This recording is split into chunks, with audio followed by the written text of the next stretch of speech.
it seemed like after last year with the guys that left and the guys you brought in, this is a bit of a reset for special teams a little bit with so many newcomers. This is kind of how's the process been so far, and kind of where do you feel like you're at toward the end of camp here? Sure, I think they've embraced it with a lot of new guys, just some turnover in terms of maybe a lot of returners, but we've added a couple bodies just from spring and even in the fall. But they've gelled real well as a group.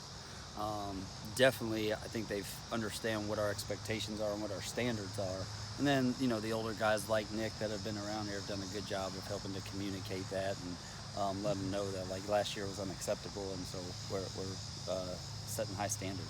Do you get an alert, like on your Twitter, when a kicker goes in the portal, or when you're looking for a punter or anything like that? No, you're kind of scouring the world now, looking for specialists. Yeah, it's right? kind of changed how it is now. But no, I had, you know, some different friends in the profession and different people, and when we knew we wanted to look into going to the Australian punter route and just seeing how they've had some success, especially in our conference and these weather elements, those kind of things. And really, it was like recruiting anybody else this year. All you got to do was either Zoom or see them, you know. So it really was the same. That's all I was doing in that regards, was trying to watch film and see who we were looking at. Well, why is it desirable to have an Australian type punter? What makes that effective, and why have they been so effective? Yeah, I think punting over the years, you've seen the game change in terms of it used to just be you're in this pocket and you're always punting. You know, you tell the punt returner, hey, we're going to be right at this spot at 40 yards, and you could kind of dictate over and over again and have some consistency. Whereas now, whether you move the pocket, keep the pocket, whether they're punting different directions, and they played a sport where they're used to having to adjust on the fly. You know, in Aussie rules football, they're used to people running at them, so they know when they can take their time. They know when they have to punt and get it off because pressure is coming. They're used to people running at them. So those kind of variations, and then being able to have the touch on the ball is something that's been a benefit, I would say. And you really can't catch the ball cleanly. A lot of times you got to pick it up off the ground, right? Correct. So, yeah, you're constantly, in terms of, you know, they love catching a punt snap that's coming back on a spiral compared to anything else. Just where are you at in a return game, and who are the guys that you're looking at there? Obviously, TJ had a good year last year returning kicks, but you know, who else is kind of involved in that? Yeah, we felt like heading into the spring that you know, we had made some progress in the return game as the season went on. TJ's done a great job. You know, we're still trying to get Marcellus to come along in that. Cross, freshman, has fielded the ball really well so far. Jackson Anthrop back there being reliable. Even King DeRue back there some. So, you know, we really feel like more than anything that we just have to get those guys the right looks, and then they can make the space that they need. Mitchell Finneran, why Mitchell, and talk about how he's done in camp and what you expect. Mitch has done really well. You know, he's been consistent, which is what we're looking for the most part. And so all of those guys were always trying to create a competitive atmosphere.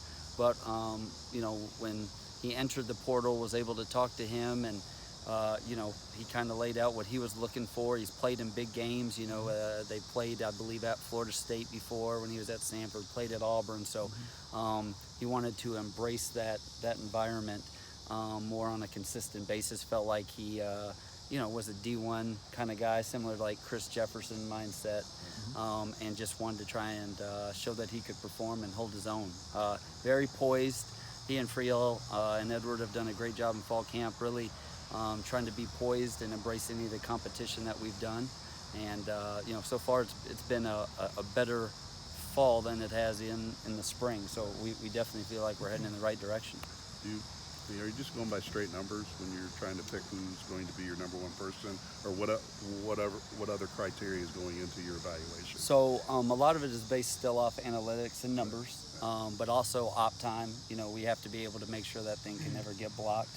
So it's one thing to watch on Twitter a guy, you know, stand out with a ball and a tee and show he can kick a ball from 60 yards with nobody. But now when you have to do it with the live snap and hold, you know, that definitely factors in.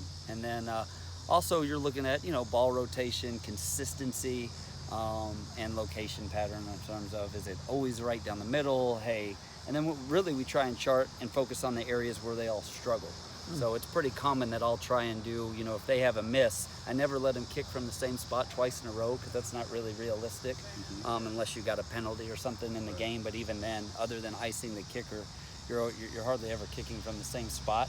But we like to revisit those spots quite often, so they can, get that out of their head and feel good that they, are fixing their mistakes. How do you get more out of the punt return game?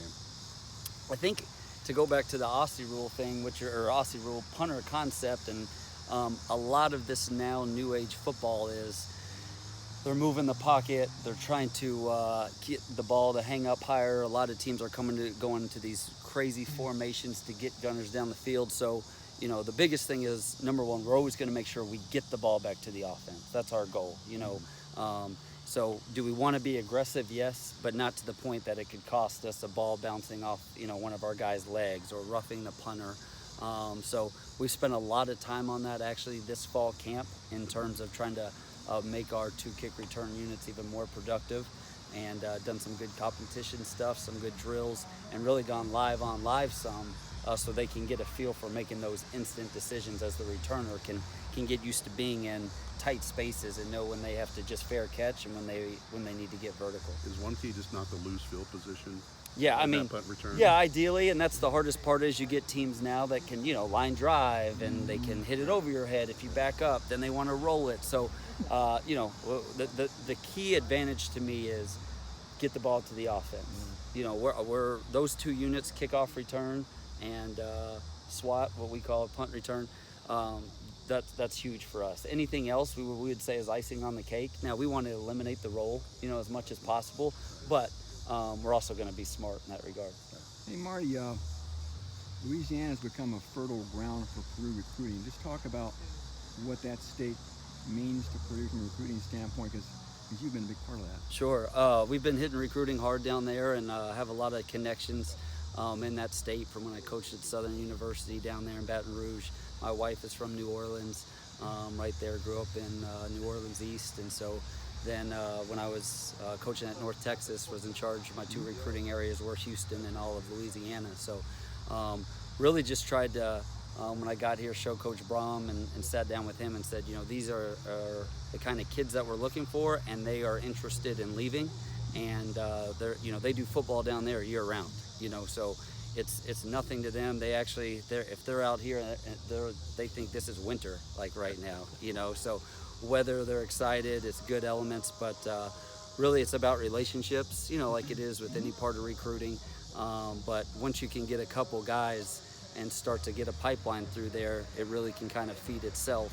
And just like any kid, they just want to be told honest answers and want to know that they have a chance to play. And so Coach Brom has been great letting us get down there, and I've kind of been the lead in that aspect, and then we pass it off to multiple coaches when we're looking at particular positions. But it's been, it's been productive for us, and hoping to keep it up.